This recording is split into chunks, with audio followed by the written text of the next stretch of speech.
Well, hey there, I'm Joshua Johnson. It's great to be with you on this Wednesday, November 16th. And tonight, we're talking about control of the U.S. House. This win for Republicans is the 218th seat. Republicans have now secured a majority in the House of Representatives. NBC News is projecting that the GOP will win House control. What will a divided Congress mean for President Biden's agenda? And how is the GOP leadership shaping up? We'll have analysis and a projection in a high-profile mayor's race. We're learning more about how a Russian-made missile ended up in Poland.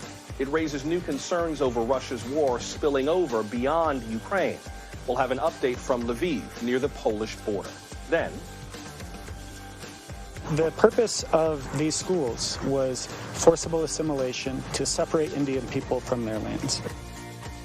Those atrocities are the focus of an excavation at a former boarding school for Native American children. Cynthia McFadden has more in an NBC News investigation. And fans of Taylor Swift are furious at how hard it's been to buy tickets. Some say the Department of Justice should investigate the industry's major players. Do they have a point, or should they just shake it off?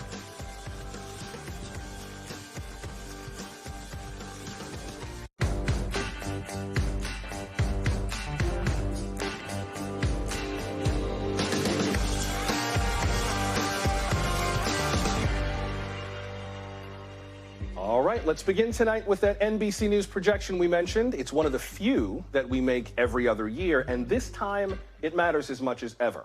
We can now confidently project that Republicans will control the House next year. A GOP win in California's 27th district sealed the deal. That district is north of Los Angeles. It provided Republicans the 218 seats they need to clinch the majority. Right now, NBC News projects a 7-seat majority, give or take 2 seats. We have yet to call a few races. Our projection comes as the GOP has been holding internal elections for leaders on Capitol Hill. House Minority Leader Kevin McCarthy of California is pushing to become Speaker. As you can see, he overwhelmingly won an internal vote last night, but there's work to do in winning votes from Democrats. This evening, Senate Minority Leader Mitch McConnell of Kentucky was reelected to that post, and he overcame a challenge from Florida Senator Rick Scott. Let's break down these results with Sophia Kai, a congressional reporter for Axios. Ms. Kai, welcome. Good to have you with us. Thanks. First of all, with regard to our projection, a projection that a number of other news organizations have made, let me just get your initial reaction to that. I don't think that comes as a surprise, considering what the pattern tends to be with midterm elections and the party opposite the White House, right? Yeah, that's correct. For several cycles now, the party that has been in control of the White House has lost seats in the midterms, and this cycle is no different. The difference is Democrats were expected to lose by much more, and instead they were able to defend many of their seats. What is your read in terms of why Democrats did not lose more seats? I mean, there would have been a lot of talk about the red wave. A lot of people have said a great deal about how that red wave never materialized. What's our strongest read, or your strongest read right now, on why things have turned out as we are projecting that they will? My sense is that, abortion has played a bigger role than, remember in the last 1 or 2 months, Republicans were hoping that it would.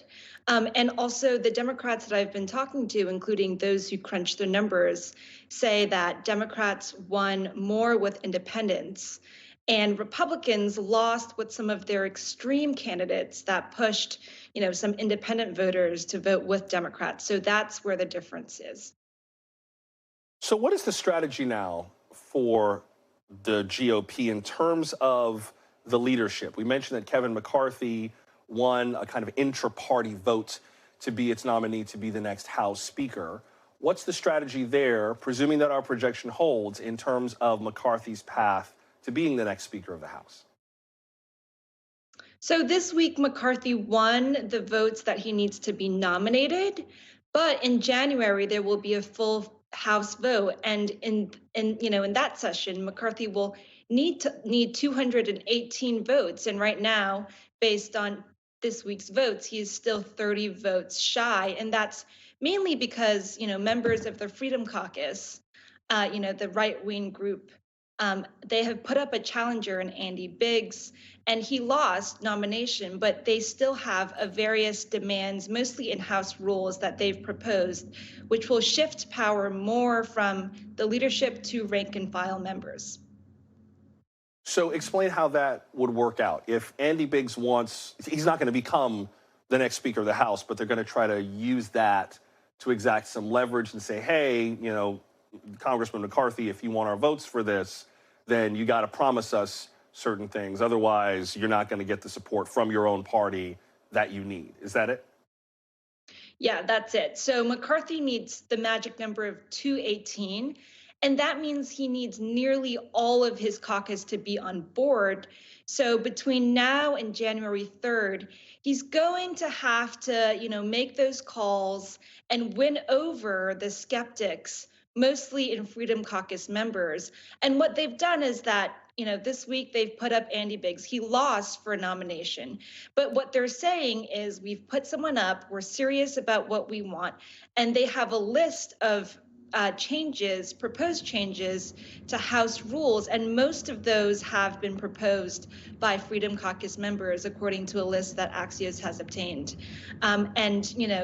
They are small procedural changes that dictate when you can put up a bill to be voted on, just small logistical ways that give rank and file members, and remember, these are all of the Freedom Caucus members, more power in having a say when they have a say, and it's typically earlier in the legislative process. Before I have to let you go, let's play two back-to-back clips from two Republican senators, Josh Hawley of Missouri and Ted Cruz in Texas, about the aftermath of the election. Here's what they said.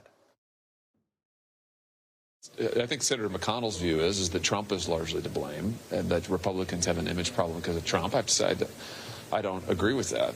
Some of the senators point the finger at Donald Trump, and I think that is convenient for Senate Republicans to place the blame somewhere else. My view is there's plenty of blame to go around.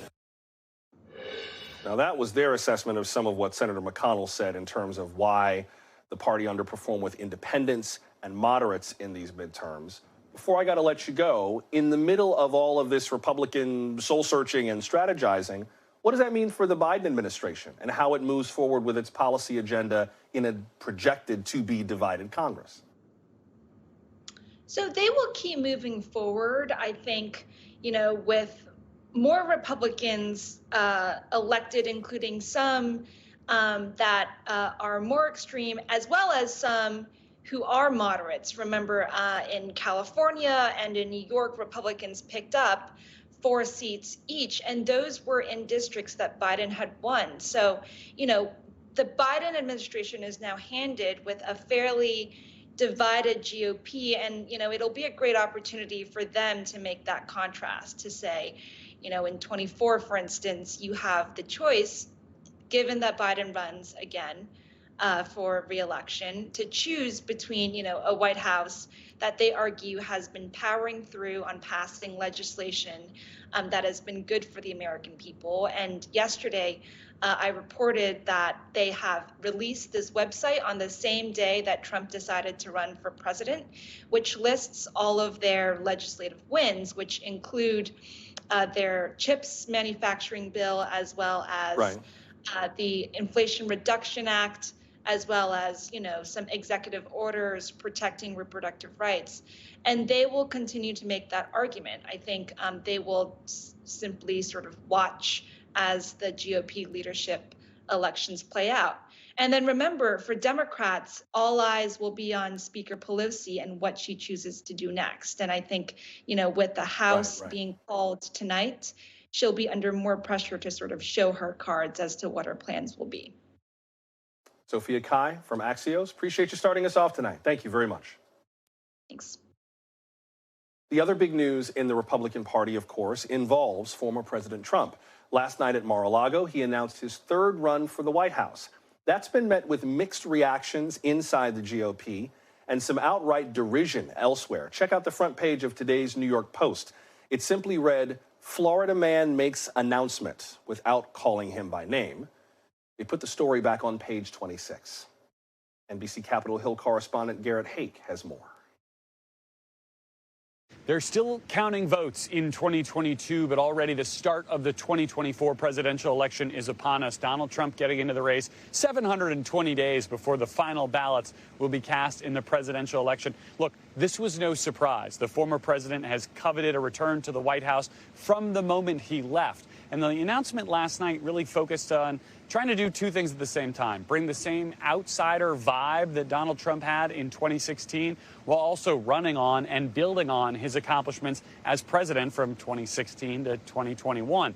The challenge for Donald Trump is among that record that he established in that four-year period are two impeachments, an insurrection, and a number of politically poisonous policy positions that are dividing the Republican Party even today. We saw it on Capitol Hill today. Mitch McConnell saying that independent voters, even Republican-leaning independent voters, were turned off by the perceived extremism in leadership in the Republican Party. That's Donald Trump he's talking about, and that's about as close as he's going to get to going after him. Now, last night, we saw a fairly buttoned-up speech from the former president, a bit of a low-energy affair, a much more traditional kind of speech than the ones he's become famous for. But what happens in the next few months, particularly if he remains the only candidate in this race? Does he go out and try to stir up controversy to keep attention on his campaign in that long runway till November 2024?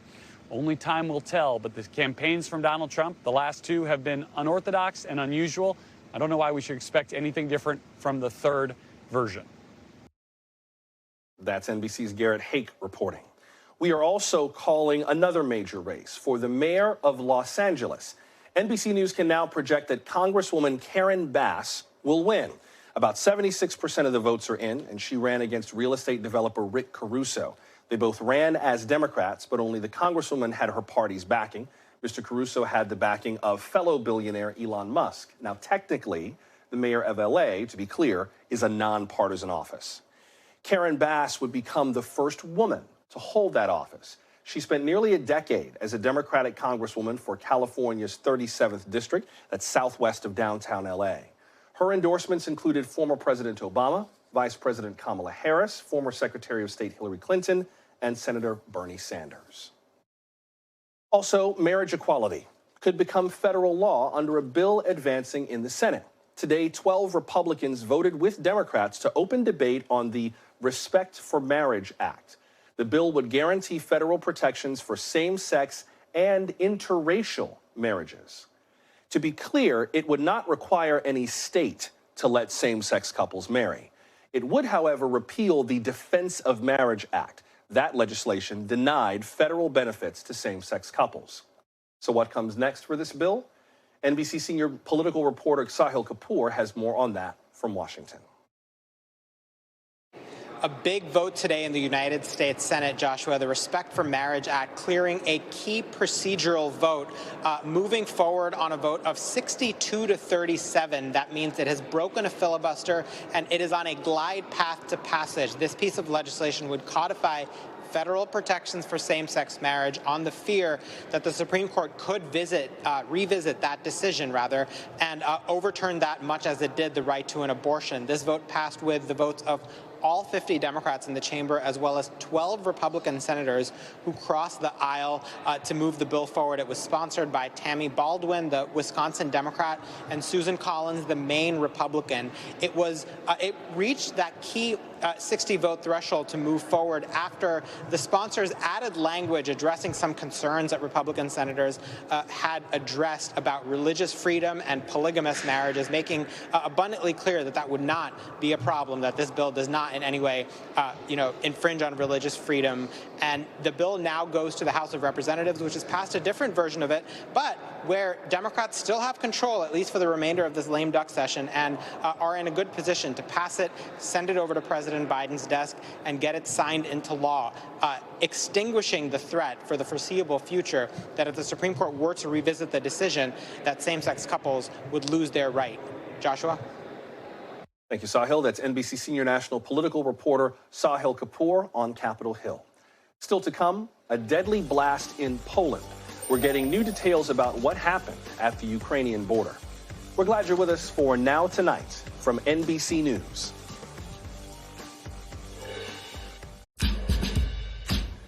We are getting more details on the missile that landed in Poland, killing 2 people.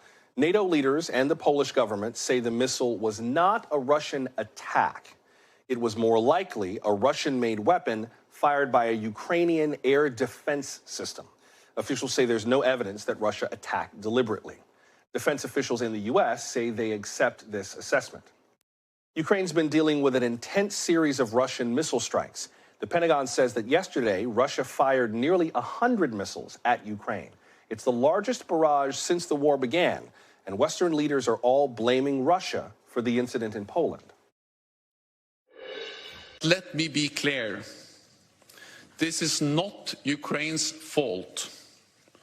Russia bears ultimate responsibility as it continues its illegal war against Ukraine. This explosion was most likely the result of a Ukrainian air defense missile that unfortunately landed in Poland.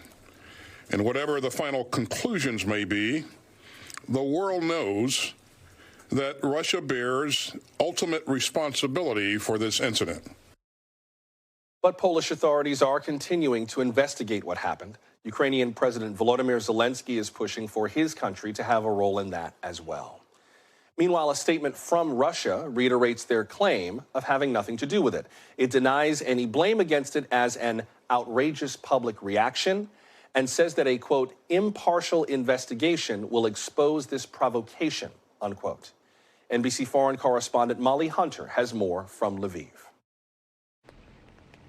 Tonight, Ukrainian President Zelensky is not backing down. Last night, as the news was breaking, he took to Twitter before there was any investigation into the strike, as the international community was talking about it at a fever pitch. He took to Twitter and said that Russian missiles struck Poland, that Russian missiles struck a NATO ally. Now, this morning, starting very early in the morning here local time, the Polish Prime Minister, the Polish President, then the NATO Secretary General, and later this afternoon, the U.S. Secretary of Defense Lloyd Austin all shared their findings that they are in agreement that preliminary information, the preliminary investigation on the ground suggests that it was a Ukrainian rocket. The Polish Prime Minister even put a name to it, that it was likely a Ukrainian rocket from an S-300 defense system that was built in the former USSR. So all of this information is coming out from Ukraine's allies, from leaders that were very clear to say they supported Ukraine, they supported Ukraine's right to defense, and no one was blaming Ukraine. And yet,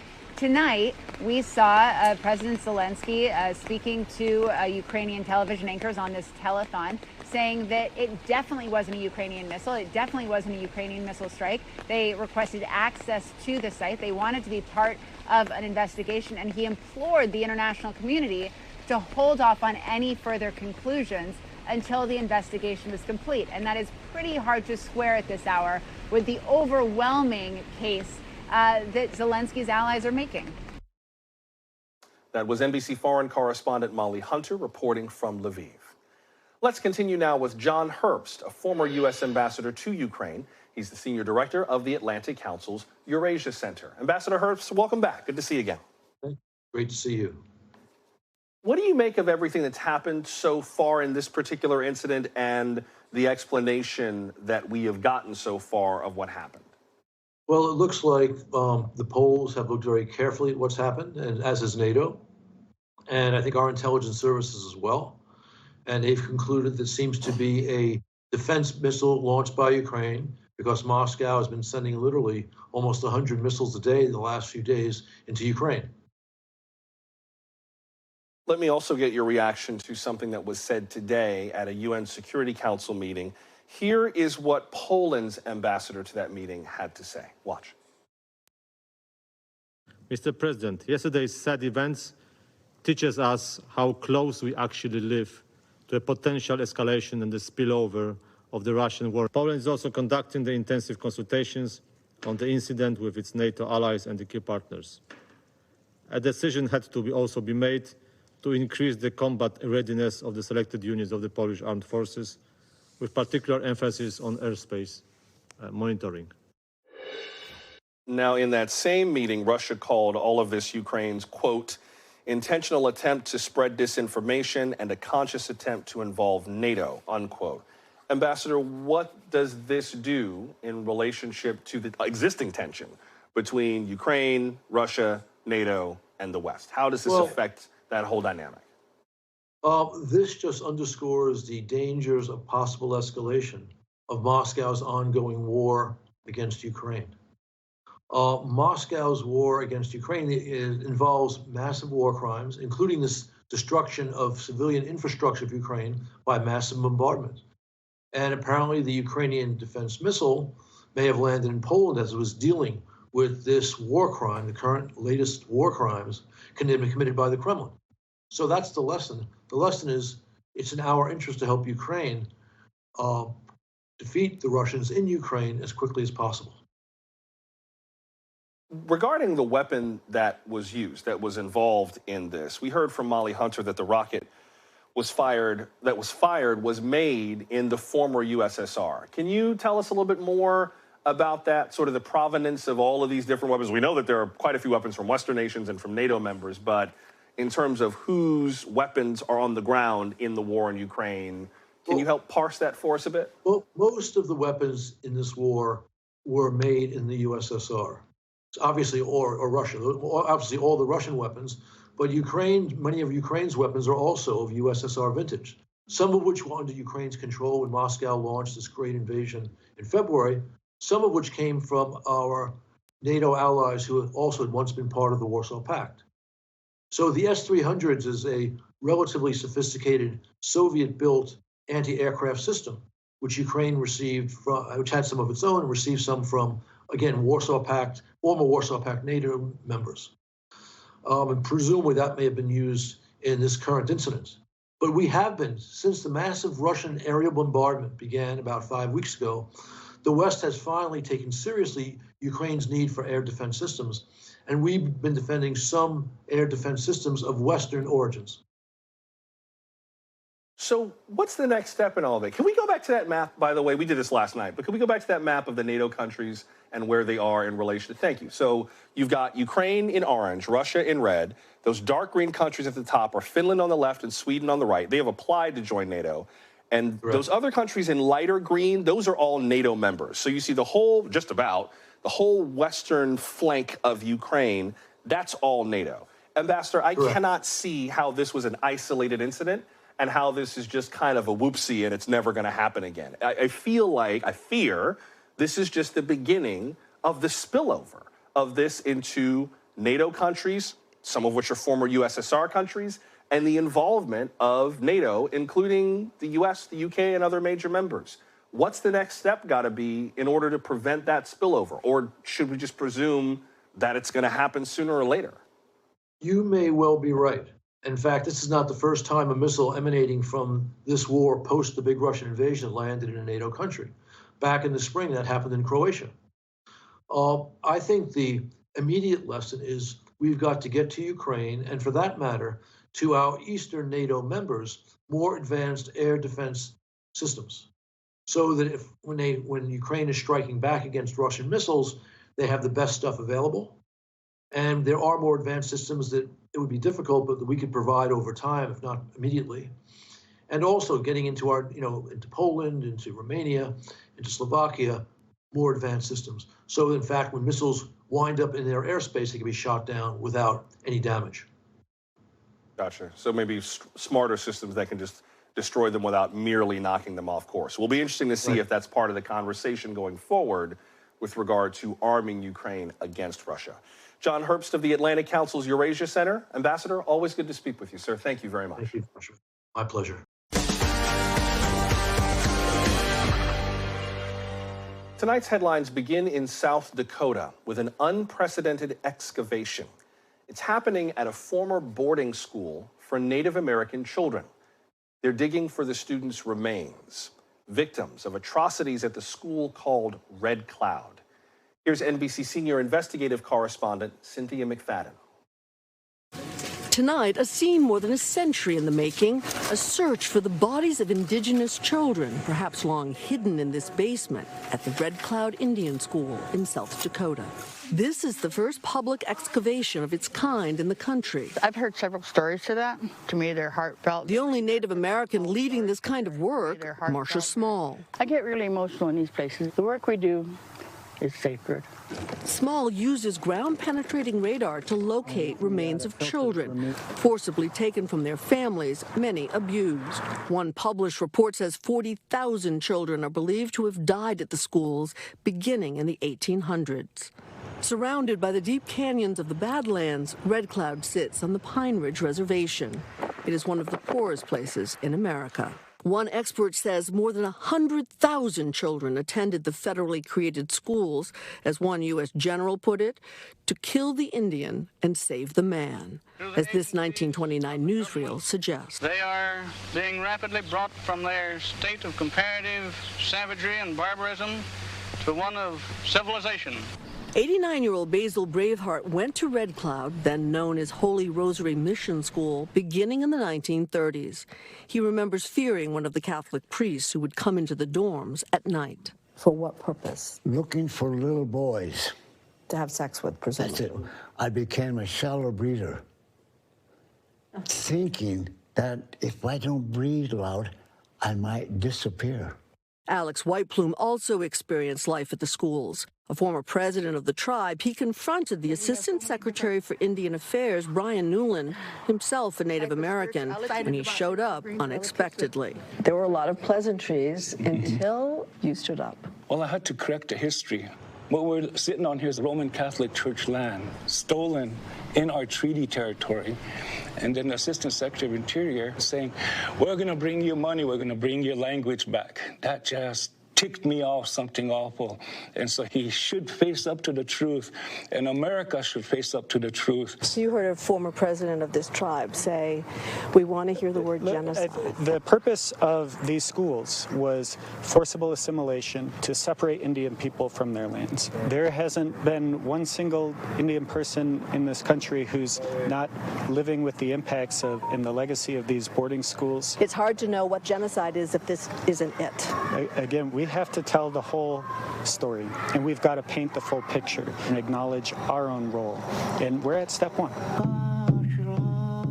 But while Braveheart tells us he would like the U.S. government to apologize, he finds peace in his grandmother's words. The wisdom that she taught me was to forgive the unforgivable. Whiteplume sees it very differently. I will not accept a cheap apology. America never owned up to the genocide. We should deal with it. So far, no human remains have been found at Red Cloud, which has launched a truth and healing effort, and the Jesuits who run the school are helping to fund Small's work. Community members we talked to say they will not rest until the whole truth, whatever it might be, is known. Cynthia McFadden, NBC News, Pine Ridge Reservation, South Dakota. We will have more on this story in a special report tonight. The Reckoning airs at 10:30 p.m. Eastern here on NBC News Now. And you can read more about the investigation on the NBC News app or at NBCnews.com. The FDA says there is a shortage of the popular antibiotic Amoxicillin. It's mainly used for ear, respiratory, and bacterial infections like strep throat. NBC's Zincle Esamwa has more. When the doctor came in to give us a diagnosis, she said, just so you know, there is an amoxicillin shortage. There's a major drug shortage, alarming providers and parents like Stacy Ritchie. I went straight to my normal pharmacy. They were out. Headed to the second pharmacy. They were out. Today, amoxicillin, one of the most commonly used antibiotics, is hard to find. The Food and Drug Administration issuing a notice about a shortage of the drug. The American Society of Health System Pharmacists saying 3 major amoxicillin manufacturers are reporting shortages on products, including chewable tablets, capsules and powder, or suspension drugs, typically prescribed to children. Stacy is a parent of 3 kids in Kansas City, Missouri. Her daughter, Sophia Ritchie, diagnosed with strep throat. I would have drove to another state to get the amoxicillin if I absolutely had to. How did that feel as a parent to be worried about whether or not you could provide medicine to your child? It was scary. Hugh Chansey, a pharmacist and owner of Chansey Drugs, runs 6 pharmacies in southern Georgia. Not having amoxicillin this time of year is a big deal. You're around holidays and children are getting sick. He and other pharmacists began flagging shortages back in October. We can only get 3 bottles a day. How many bottles a day do you typically get when there's not a shortage? Well, normally it would be unlimited. We could get whatever we needed. In a prior statement to NBC, the FDA said that they're aware of some intermittent supply interruptions of amoxicillin products in the U.S. and that there are a number of factors that can cause or contribute to drug shortages that are out of the FDA's control. As for the 3 major amoxicillin manufacturers, in a statement to NBC, UK pharmaceutical company Hickman said, in part, "We understand the importance of this medication and are looking at ways to increase production." I'm really praying that my children don't get sick again while we have this shortage. That was NBC's Zincle Esamwa reporting. NASA is beginning its journey back to the moon. The Artemis 1 rocket launched from the Kennedy Space Center early this morning.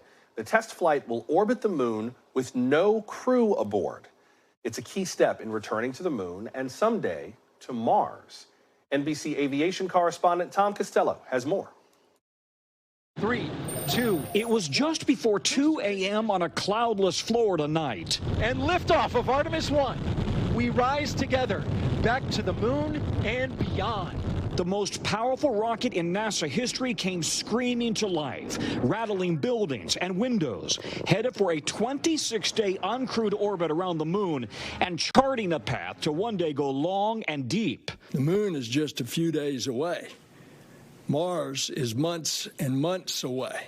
On board, test dummies that will register the G-forces and radiation exposure, with astronauts set to board the next flight around the moon in 2024, then landing in 25 with a crew that includes a woman and person of color. And this is what the future looks like. Astronauts working on a new lunar space station called Gateway. Already the Gateway sections are coming together in Houston. It's going to let us fly crews from Earth to Gateway. From there, they will go on to the lunar surface.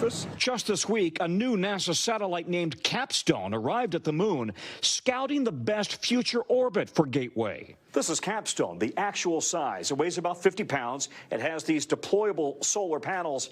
The critical piece of technology is the antenna on top, communicating directly with an orbiting lunar NASA satellite. You can think of it like a GPS system for the moon. Underscoring why Artemis, with its big orbital loop around the moon, is so critical before splashdown next month off San Diego. Next year, NASA plans to name the astronauts for America's first return to the moon in 50 years, as Artemis picks up where Apollo left off. Tom Costello, NBC News at the Kennedy Space Center. Up next, a judge just blocked a Trump-era immigration rule. And the head of Customs and Border Protection is out of his job. We'll round up the latest immigration headlines just ahead. Stay close.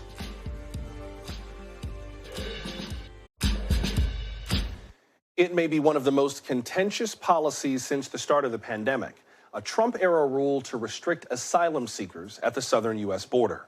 Now a federal judge is giving the Biden administration 5 weeks to get rid of it. The rule was often referred to as Title 42. That's a broad law covering public health. Former President Trump put the rule in effect back in March of 2020. The administration argued that it was needed to prevent the spread of COVID. U.S. Customs and Border Protection has used this rule to turn away more than 2 million migrants. Yesterday, a federal judge ruled that the policy was arbitrary and capricious and that it violated federal law. After that, the Department of Homeland Security said it would need some time to prepare for an orderly transition at the border. Today, the judge wrote that the administration's request was granted with, in all caps, quote, great reluctance. DHS has until December 21st. NBC Homeland Security correspondent Julia Ainsley joins us now with more. Julia, tell us what the impact of this Title 42 rule was and why the judge ruled that it had to come down. Well, Title 42, as you said, Joshua, has been used since the beginning of the pandemic. It was a CDC authority that basically said no migrants could come into the United States to claim asylum. They used this, their argument for this was that when asylum seekers came to the United States, they needed to be detained in congregate settings, and that simply you wouldn't be able to maintain those congregate settings given the spread of the COVID-19 pandemic. There wasn't a whole lot of challenge to it right at the moment, but it's something that we thought that the Biden administration would end very quickly. They ended some other Trump-era immigration policies, but they held on to Title 42. That was until May of this year when they did seek to end it. But another judge in Louisiana, after the Republican state sued to keep it in place, upheld it, said it needed to stay in place. Now we have another judge ruling here in D.C. This is going to supersede that order and basically say, no, Title 42 is no longer a public health authority, and in fact, using it, as you said, is arbitrary and capricious, and that basically it's become a tool for enforcement at the border rather than public health. You can look around the United States, see all of the COVID restrictions that have come down. Why is this one still in place, especially when you're making exceptions for certain nationalities? For example, Venezuelans and Ukrainians can come in, but not Guatemalans and Hondurans. It's hard to make the argument that it's a blanket public health policy. So what is the Biden administration facing in terms of the 5 weeks between now and when Title 42 is supposed to end? You don't often see judges and rulings putting anything in all caps, especially not that whole with great reluctance thing. Like, what is it exactly that made the Biden administration say that it needs more time? Well, we've known that they would need some time to plan. For example, when they announced that they would end it in May 23rd, that was going to give them about 2 months to plan for it. At the time, I'm sorry about my cough, Joshua. At the time, they said they needed more time so that they could put plans in place to be able to expedite asylum seekers at the U.S. border so that there wouldn't be a major backlog. They said that was for humanitarian reasons. They say now they need that same amount of time. But policymakers I've spoken to in Washington, as well as people at the border, say, look, no matter how much time you use to plan this, there will be an influx at the border. They believe that lifting Title 42 will attract more migrants here, and you could start to see some overcrowding. No worries about the cough, of course, but I am going to go to a soundbite, which might give you a second to get a sip of water. See what I'm doing there? Out of Philadelphia, because there was a bus carrying nearly 30 migrants that arrived in Philadelphia today. There were 5 children on that bus. One of them needed to be hospitalized when they arrived. This is Amy Eusebio, who's the executive director of Philly's Office of Immigrant Affairs. Here's what she said about their arrival. Listen. Some of our next steps include helping people get to their final destinations. There's a wide ranging of where people are trying to get to. A couple of people are staying in Philadelphia. Others are moving on to other states like Pennsylvania, Maryland, New York, Connecticut. So it's wide ranging, Ohio. And so our community-based partners will be helping us to coordinate that transportation. And we've heard a lot from politicians in regard to this whole movement of migrants from the southern border. Today, Texas's Governor Greg Abbott sent a letter to the White House excoriating them for not coming to the border and not doing enough to deal with this issue. We heard from John Fetterman, who just won his race for the Senate, calling it a political stunt and saying that these are human beings, not props. We're better than this. Julia, how does this ruling today and where we stand tie into all of what we've seen in terms of immigrants being bused or flown or put on train cars north from the border, but the real humanitarian issue we're seeing? How does all of this lock together? Well, it could be that we start to see more of those buses, Joshua, as we see more migrants arrive at the southern border. We know this has largely been a political stunt by Republicans who govern states along the border, trying to take those migrants and put them in blue cities, trying to say, here's the chaos at the border. Why don't you deal with this in your own cities? But unfortunately, it's not a solution, and the Biden administration is going to have to look at all of the above solutions, including comprehensive immigration reform, which is something we believe might start to be pushed post-midterms, and other measures that will decrease the numbers of backlogs at the border. One interesting piece of this, I've even talked to some Democrats along the border who say, look, it's not a bad idea to alleviate overcrowding and to bus migrants into cities where they can better access services like that hospitalization, like the shelters they're being connected with in Philadelphia. But the problem is you have to coordinate. And so it could be that if numbers get high enough, that the federal government will actually take a page out of the playbook of Republican governors, but they will do it in coordination with those cities so that shelters are ready and prepared to take in those migrants, not the way Republican governors are doing it, where they are intentionally trying to sow chaos and confusion. All right. Thank you, Julia. Much appreciated. That's NBC Homeland Security correspondent Julia Ainsley.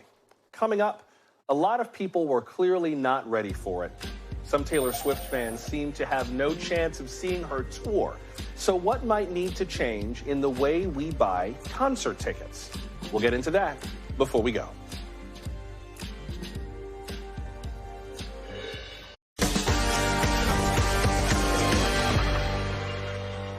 How much would you pay to see your favorite singer live?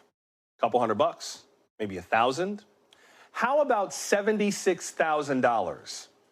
If you're a Swiftie, you know all too well where I'm going with this, because some Taylor Swift fans are paying that much right now on the resale market. Prices for her new tour reached $76,000 on StubHub today.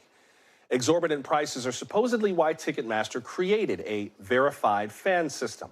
It lets concert goers register for access to pre-sales. But yesterday morning, just as sales began, the website crashed. It recovered quickly, but it had to pause queues and push back sale times. Today, Swifties battled it out for the last of those pre-sale seats. What would make these tickets easier to buy? And what's the role of the companies behind the concerts? Joining us now is Dave Brooks, the Senior Director of Live Music and Touring for Billboard. Mr. Brooks, welcome. Good to have you with us. Thanks for having me. Could you put this in some context for me, please? Is this the kind of thing that is unique to this situation, or does this sort of happen more often than we notice, but we're just seeing it because it's Taylor Swift? I think it happens all the time, and of course it's Taylor Swift, and so we're all paying attention, right? I mean, Taylor Swift has the biggest album of the year. She has 10 songs on the top 10, and she's huge right now. And everybody wants to see the Eras Tour because it's in her entire catalog, and we haven't seen her live in 5 years. So, everything is about Taylor right now. Now, is this normal? This happens fairly often, right? A major concert goes on sale. Earlier this year, Bruce Springsteen or Blink-182. Tickets are priced high now because the concert companies know they price them too low, they'll end up being scalped. Tickets get scalped anyways. They are listed, for thousands of dollars on the secondary sites. Doesn't mean anyone's actually going to buy them. Like, doesn't mean anyone's really going to pay $76,000 for a ticket, but that's what they're listed at. Because someone thinks they maybe can sell them for that amount, and the outrage happens, and people get frustrated, and the cycle continues. It seems like we're kind of stuck in a loop. Some people have been venting their frustration at Ticketmaster, and I wonder if you could just walk us through a little bit of Ticketmaster 101 and how it is that they have so much power and so much involvement in this entire situation. Some of it, I believe, has to do with that Ticketmaster Live Nation connection, right? Right. Yeah, exactly. Right. So Ticketmaster is the world's biggest ticketing company.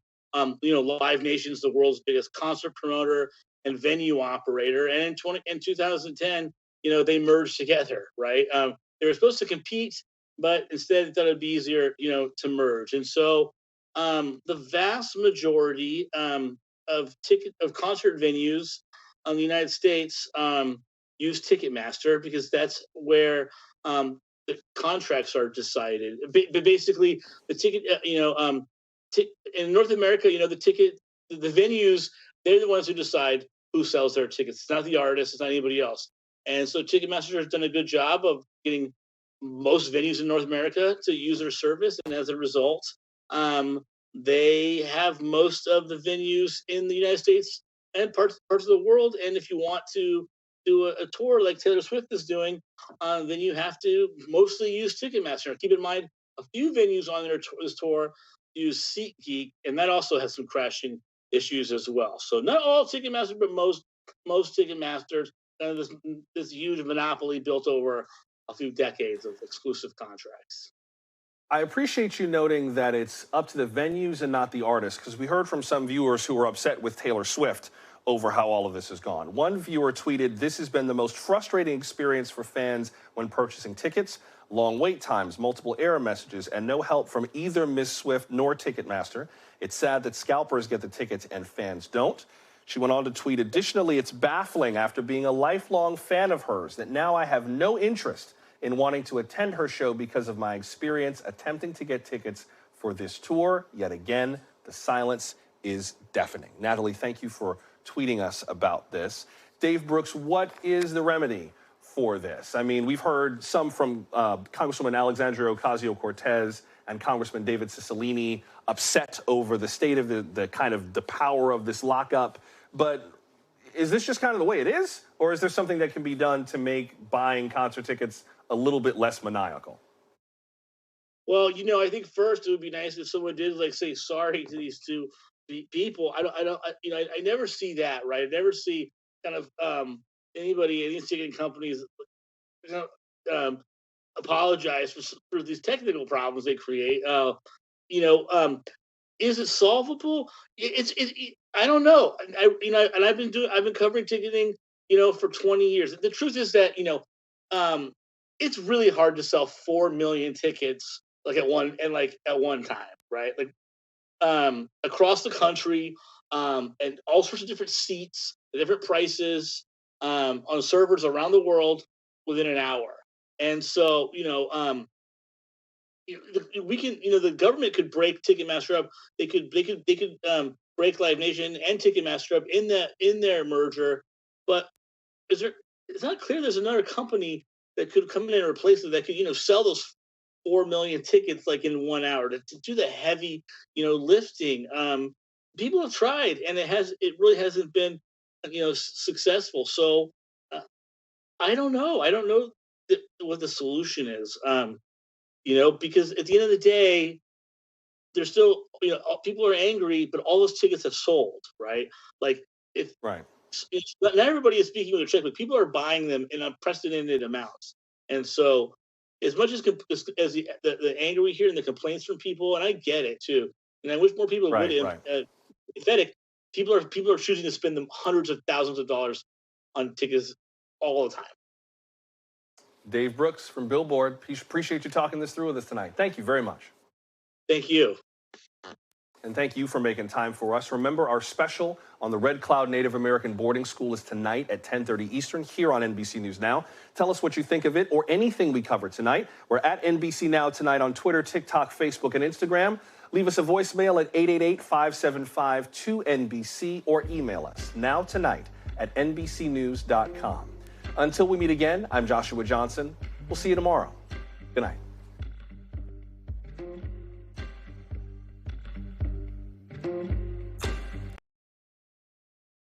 Thanks for watching our YouTube channel. Follow today's top stories and breaking news by downloading the NBC News app.